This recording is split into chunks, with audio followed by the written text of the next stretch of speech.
This is an interview by Helen Conover and her assistant Patricia Conover. We are speaking with Mrs. Julia Kersey at our place of employment, Urban League, located at 27 Mark Street, Morristown, New Jersey. Today is October 22nd, 1984. Julia, tell me, was you born in Morristown? Yes, I was born in Morristown. I was born in what we used to call Collinsville, which is in the township, but we've always considered it as Morristown. Did you have any brothers, sisters? Yes, I had four brothers and three sisters. Are they still in Morristown also? No, I'm the only one here in Morristown now. I've lost most of my family, so I have a sister who lives in South Carolina. Her husband retired from Morristown, to South Carolina. I have a brother who lives down in Maryland, Was your mother and father born No, my mother and father came to Jersey in the late 1800s, I'm sorry. here? I wanted to ask you about Jimmy Gravely. I believe he was the first black policeman in Morristown. Did you know him or? Yeah, he was a relative of Oh, mine. he was a relative. Yeah, I was a Gregory before I became a Kersey. Yeah, that's what I understand. And I say, well, she just might know him or probably was a relative. Yes. Yeah. Yes. He was the first black one, wasn't he? Yes, he was. Yeah. For many years, he was the first black. Uh-huh. I remember he was always forever teasing. Yeah, he was a great one for teasing. Everybody knew Jimmy. What schools did you attend here in that town? First school I went to was Collinsville School, which has been torn down for quite a few years now. And when we moved from the township into Morristown, the first school I went to in Morristown itself, in Morristown School District, was Lafayette School. And from there I went to the Alexander Hamilton School, and then from there to the high school. And I was just talking with someone the other day. In fact, Mr. Vernon Rowe and I were talking, about olden days, and we were talking about how happy we were to go to the 8th grade, because at that time, the 8th grade was located in the high school, and we were contained in the back. They had us all in one section, but we thought we were really hot stuff going into the high school. I bet.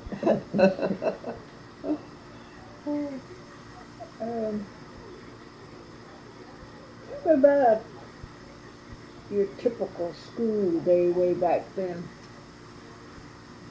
But it was a lot different than nowadays, right? Yes, it was. There was a strong emphasis on, reading, writing, particularly with the penmanship. You had to go through your, the stages of printing, and then what they call the cursive writing. And I can remember those pieces of paper with the wide lines, ruled lines, and you had to stay within the lines. And it was very different. We had recess. Kids read recess twice a day, in the morning and in the afternoon. And I can remember loving when it rained, because we walked to school, and if it was a very heavy rain, then we had a half a day session. When we went home for lunch, we stayed home, and we didn't have to go back because.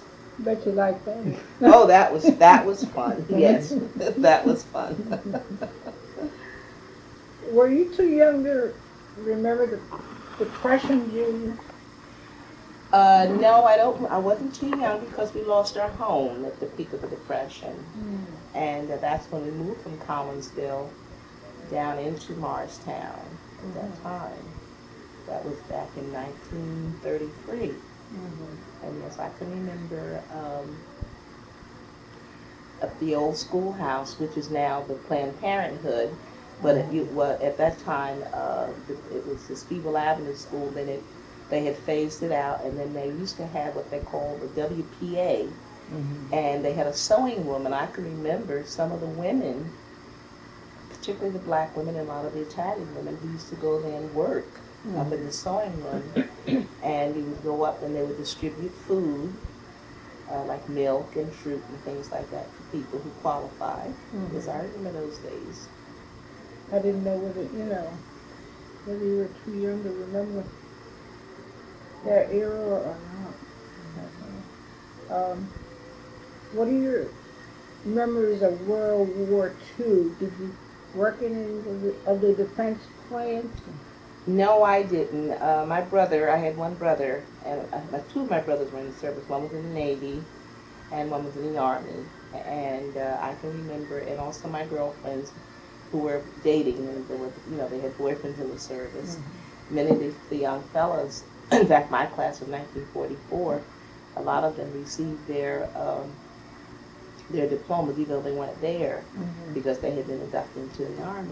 Because I remember World War II very well. In fact, I can remember prior to the World War, my father talking about when Haile Selassie came to what they called in the League of Nations to appeal to them to get help in dealing with Mussolini. And I can remember the words very clearly, and I didn't understand at the time what the word meant. My father didn't explain, but it stuck in my mind when he said they would rue the day that they did not help Haile Selassie. And when we had World War II, I recall it very vividly.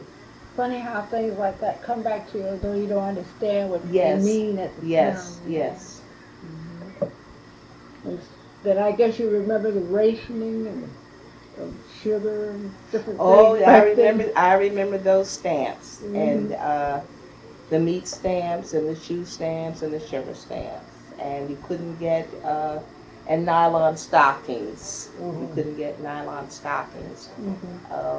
And then in those days, when you bought a pair of stockings, they described the weight by denier. If it was a 15 denier, I think it was a very sheer nylon. Yes, I remember that very much so. I'm glad you covered that. You're the first one covered about the nylon stockings and those food stamps. Yep. Tell me about some of the stories you remember through in Morristown when you were a child. I guess there's a lot of different ones here now than there was way back then, right? Yes, the population in Morristown has changed drastically, and even in the black community, you have a lot of today. You have well, maybe not so. Yeah, well, let me just back up a little bit. During the war, when Picatinny was going in its full swing, and a lot of our young men from our county were in the service, and they had to get up to keep production. The Jamaicans came to Morristown, and I remember how peculiar they looked to us because they were in white pants and shirts, and they weren't used to this cold climate. And the black community opened up their doors and extended invitations to the fellas particularly, but mostly men, to come in and make them welcome in Morristown. And they would appear at different functions that we had in the area. Just fell right into the mainstream. Right, and so even though today there is a wider mixture of West Indians, but at that time they were predominantly Jamaicans. So I really can't say that West Indians are strange to Morristown because they're not, really. That's another thing that's interesting too. No one covered that either. Oh. Each one covers something different for you that another one didn't or hadn't thought of. Right. Although all of them I'm interviewing is from Morristown. There's certain things they that stand out. Yeah. Yeah, I understand. What black businesses were there then, and where were they located for you? Let me see. I remember one of my favorite places because that little place used to fascinate me. There was a gentleman here. He was the only black shoemaker, Mr. Booker. And his little house used to sit very precariously there, just about on the bridge on Lower Martin Luther King Avenue. And I do remember the blacksmith shop. I don't know who owned that, but I can remember it was an old gray building. Oh, that's interesting. It Yeah, was a blacksmith shop. There was a blacksmith shop there. But now, in terms of businesses, I do know that there was the ice business, which a relative of mine was involved, John Gregory, who was Jimmy's father, and the taxi business. Also, There was another black ice business then. yes, it was Moss. Moss had an ice business, and the other, I can't think of the other man. Oh, I don't know if it was Mr. Grandy or not. There was a gentleman by the name of Mr. Buttonball Grandy. I remember him. He drove a horse. He was a very gruff man, but very kind too. But we used to be afraid that he was the boogeyman in Morristown at that time. You didn't behave yourself, you get Buttonball after the kids, and boy, they would take off. And there was a grocery store that dealt mainly with Southern products that black people usually would eat. And that was also run by a Gregory, Mr. Clarence Gregory. And my godmother, Mrs. Polly Bonnet, had a store on Cleveland Avenue in Morris Township. And I'm trying to think of some other businesses that they might have had. I think that was basically the refuse business, the grants, and the trash business.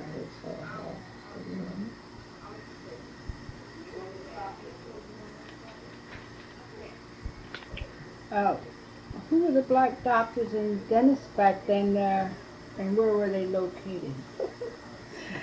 Well, I don't remember Dr. Williams, who delivered me. I heard about Dr. Williams. But Dr. Braddock, Dr. Scott, and Dr. Wetmore. Dr. Wetmore used to be located on Speedwell Avenue, up in the section between High Street and just before you get to going around the park. He was in that area. Dr. Braddock I can remember he was on Water Street at one time, and then they moved up to Sussex Avenue. I believe he was on Water Street. No, Dr. Scott was on Water Street. Dr. Braddock, from my memory, what I can remember, lived on Sussex Avenue. Yes, he had one daughter, and it was Susu. And Dr. Webb. Tell me about Water Street and Martin Luther King Avenue. How did they look when you were a child? It looked nice. The houses were nice. I remember from the top of Water Street, where now we're 18th sits, there were houses on both sides of the street, and it was predominantly Italian and black. And when I was growing up, there were more Italians there than blacks.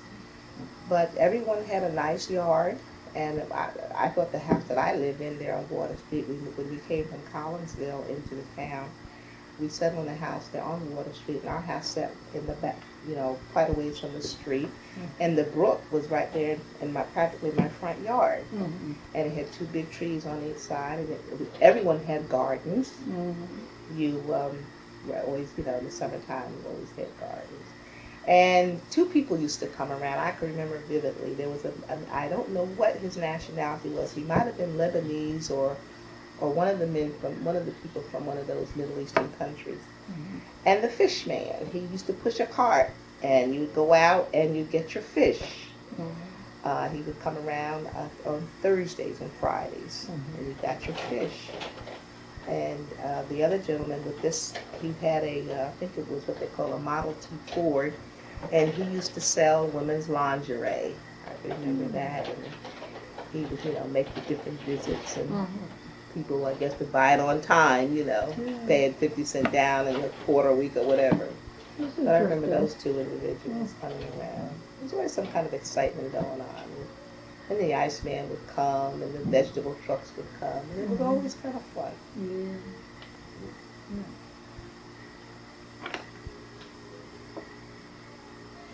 So you've really observed a lot of the changes that have taken place in the town.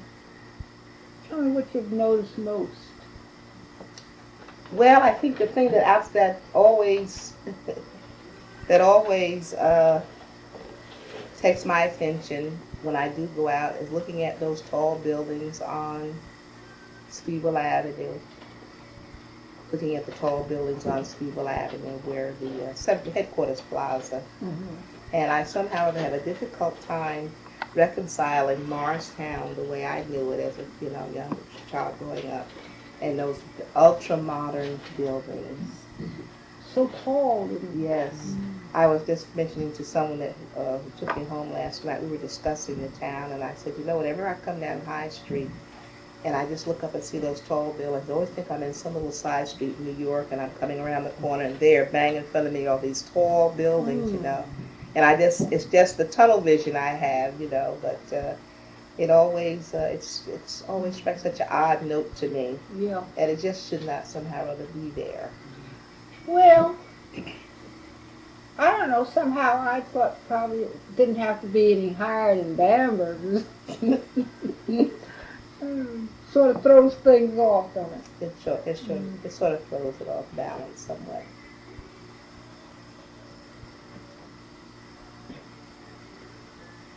Well, I seem to have missed the question, but in so many words I think you answered that you lived in the township and then you moved to, did you say Water Street? Yeah, those were the only two streets you... Oh no, I lived on other streets after my parents died. When my sister raised me, after my father died. My father died in 1936, and we lived on Willow Street and Sussex Avenue. Mm-hmm. And then I went back to Martin Luther King Avenue, which was in Evergreen Avenue, mm-hmm. and I hated it there. I didn't hate the neighborhood so much, but I hated what they did to me. They made me go from the high school to Alfred Bale School. Mm-hmm. And as I was telling you, I was so happy to be at the high school. Mm-hmm. So what I did, maybe I shouldn't tell this. Right. I falsified some information so that I ended up going back to Morristown High School.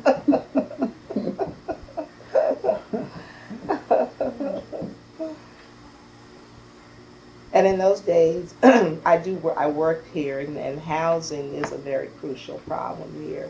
And when I can think back to in my younger years, when you would see for rent signs, and people would practically want to give you the house to get you to come in to rent, Rents were like $25 a month, $30 a month. Mm-hmm. But it's not like that anymore. The people were, I think people did a lot of moving within the town. Of course, now people move all across the country. It's such an influx of people from all these different countries, too. Yes. I really can't figure it out. I sit down and I sort of ponder, and wonder if it's me. I say, well, how do you get the deficit down? Get better housing and unemployment and people coming in by thousands every day. Mm-hmm. It seems like that would be the first thing to, mm-hmm. tackle. Mm-hmm. Well, who am I?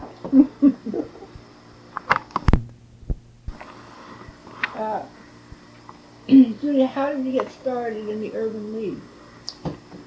How did I get started in the Urban League? Well, I was, in 1967, I went on staff with the latter part of, first part of 67, I went on staff with what they call the Office of Economic Opportunity.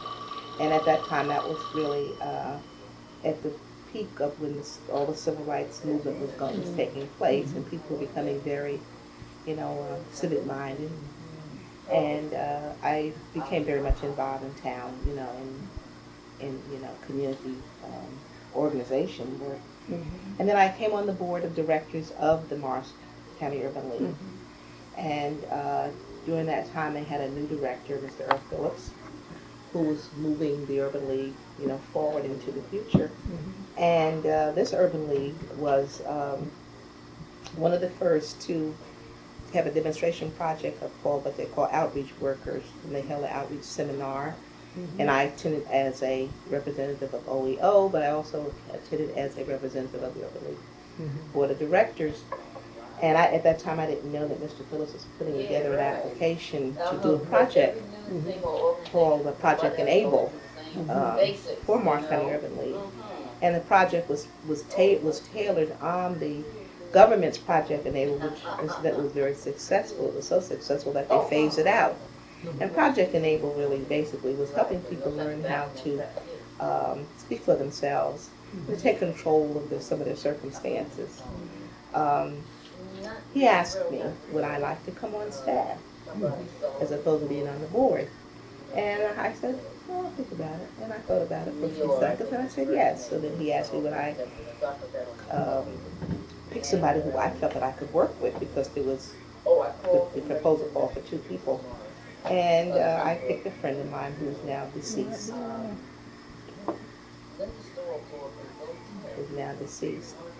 So that's how I happened to come on the Urban League, and I've been here ever since. Well, sounds very interesting. I love it. I do. I love people. That makes a difference. Yeah. But if somebody was talking the other day about problems, I said, the more things change, the more they say the same. And it may have there are people, there are going to be problems. Some of us are never going to, will have a difficult time, maintaining some kind of financial stability.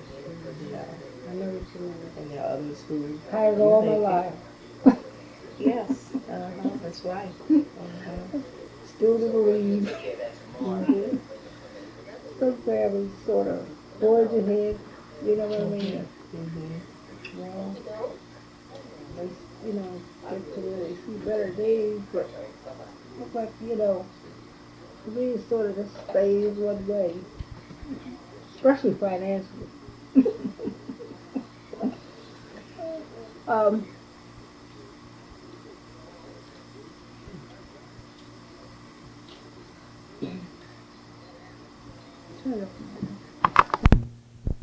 What church do you attend? I go to St. Margaret's. St. Margaret's. St. Margaret's of Scotland, Sussex Avenue. Oh, interesting. So there when you're in the Catholic Church, there's not a lot of boards and clubs that you. Well, I was kind of active, but they had what they call a parish council. I was elected to parish council a few years ago, and I served my term, and I enjoyed it very much. And the council was divided into the family living and youth, finance, and different disciplines within the church. I enjoyed it very much. I was baptized at Calvary Baptist Church. And then I turned to Catholicism out when I had my first, my 3rd child.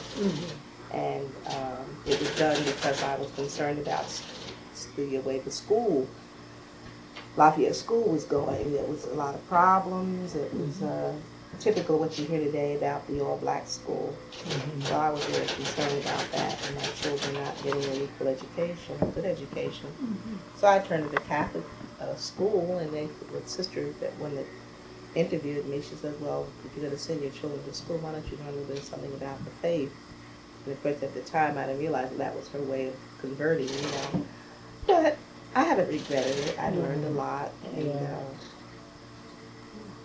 raised my children in the Catholic faith. But they have if they decide that they want to do something different, that is their choice. I just feel like I discharged my responsibility, making sure that they did receive some religious training.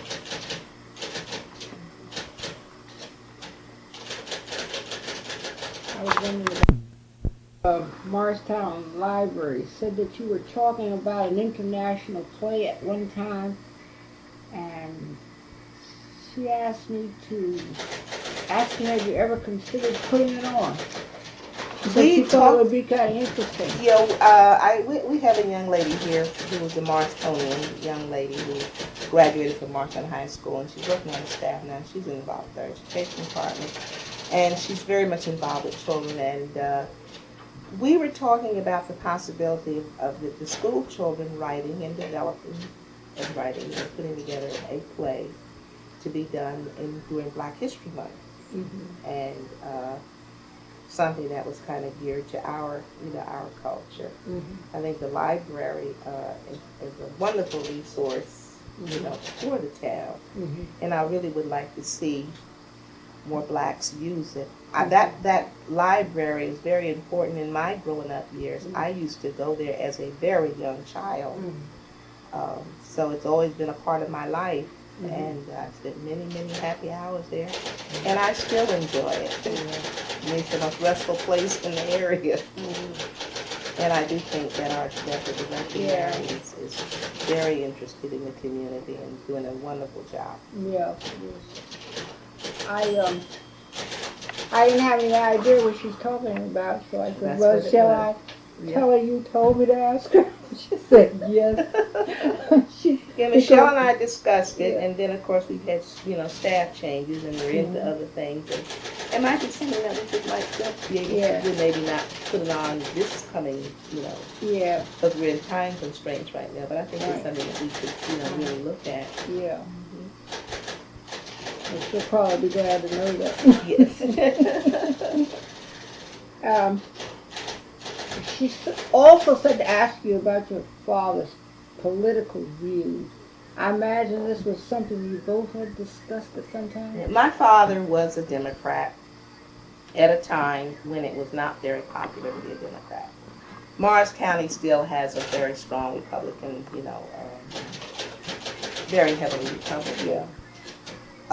My father, I believe it was in 1935, before he died, the County Democratic Party wanted to run him as like a dark horse to pull votes away from the Republicans for the state Senate, which he did. Of course, he got quite a few votes, but back in those days, that's 1935, and for a black to even think in terms of running for political office from Morris County, New Jersey, was quite a far, he was kind of ahead of his time, really. And he was a very strong Democrat, and my father believed in voting, and he was vehemently opposed to blacks giving away their vote at election time. He understood the politics of it, when people did not have, and someone would come along and would offer you, coal and food orders and things. You sold your vote. Yeah, they did a lot of that. And that. they did a lot of that, and I think in some way, in a sense, it's more sophisticated today, but those things still go on. That was something that he was very much opposed to. He felt that it was the one time when we as people could really exercise some power. And so a lot of what I hear today is nothing new to me, because that's what I grew up with. Right.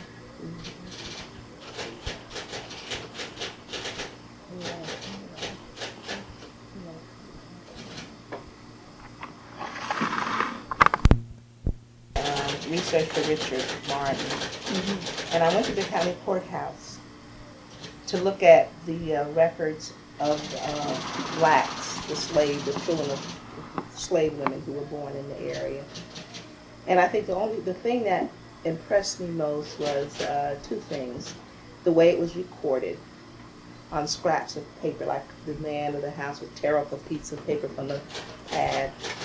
And we were never described. We were only described as a boy or a male or a female to the slave masters, to the slave woman, and her first name, never a last name. And that was the way we were described in the records. And one always stood out in my mind was they would have the white owner's name there, of course, and born to his slave woman so-and-so, But the one that stuck out in my mind was the way they described one of the children as being mongrelly.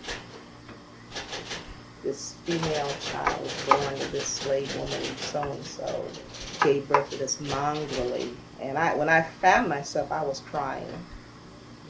Yeah. That the word mongrel was always attributed to an animal, a dog, a mixed breed. Yeah, well, that's what I was just confused a little bit on that word, you know.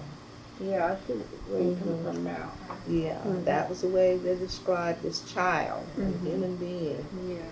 like you would describe a dog. Mhm. You know. They tell me, like you say, a lot of things over there. Did you say the courthouse? At the courthouse, in the Hall of Records, you go up there and you tell them you want to go and look at the, they're on microfilm, and you can go in there and spend hours going back into when, we've been in blacks have been in Morris County, going back into the 1700s, Yeah, yeah. you know. That's as far as my daughter and I got back with our research. All the way back into the Yeah, 1700s. And it might on be my some fa- even further back than that. Yeah, on my father's side, we got back to 1790, right here in Morris County.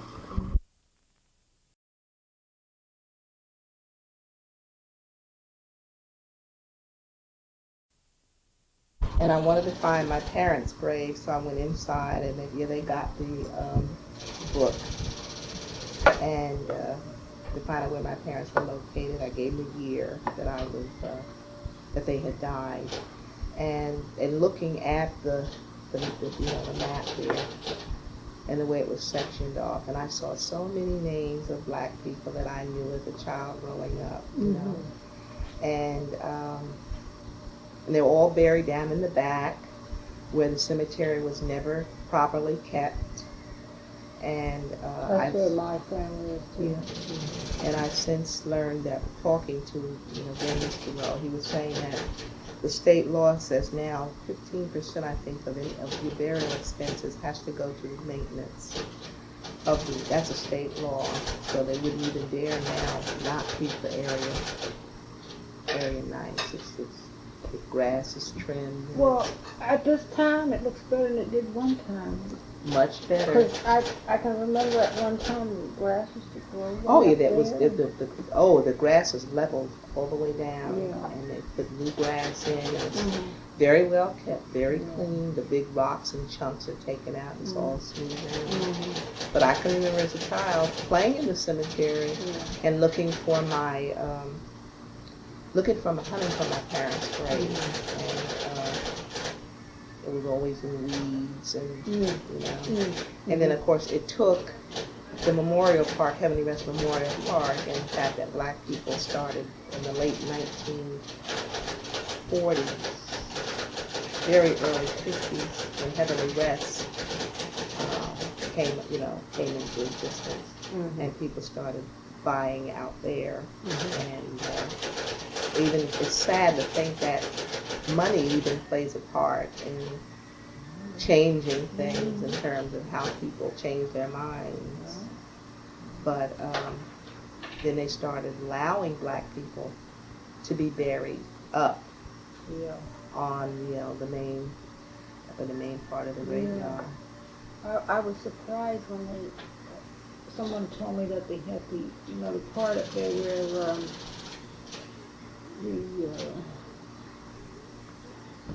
soldiers are. The veterans. It's up.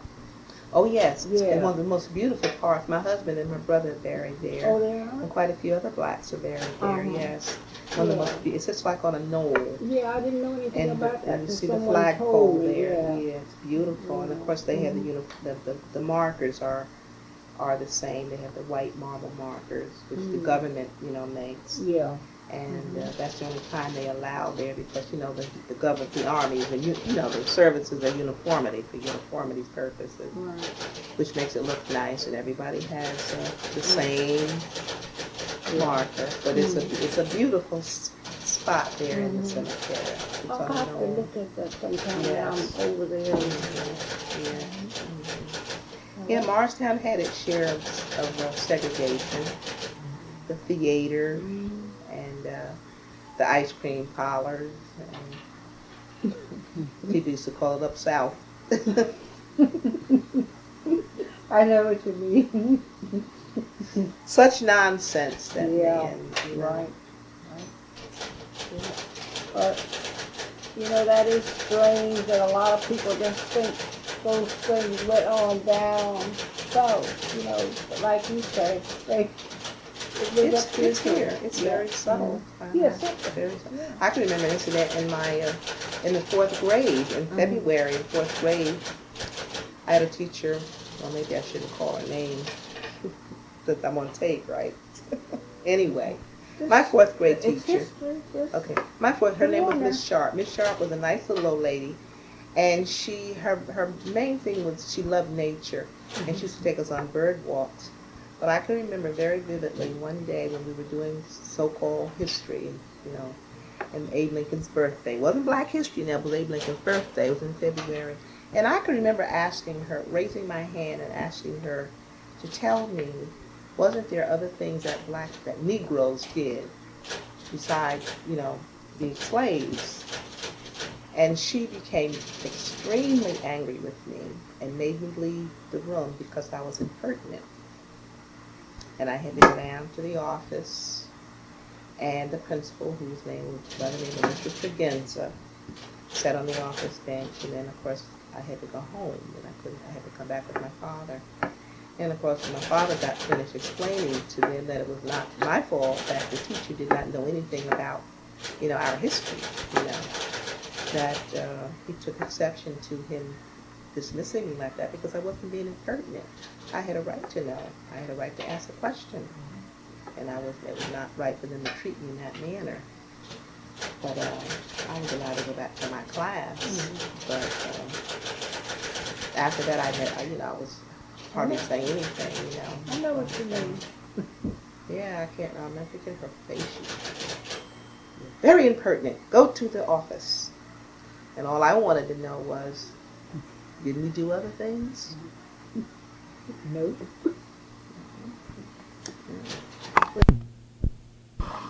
That ends our interview at this time.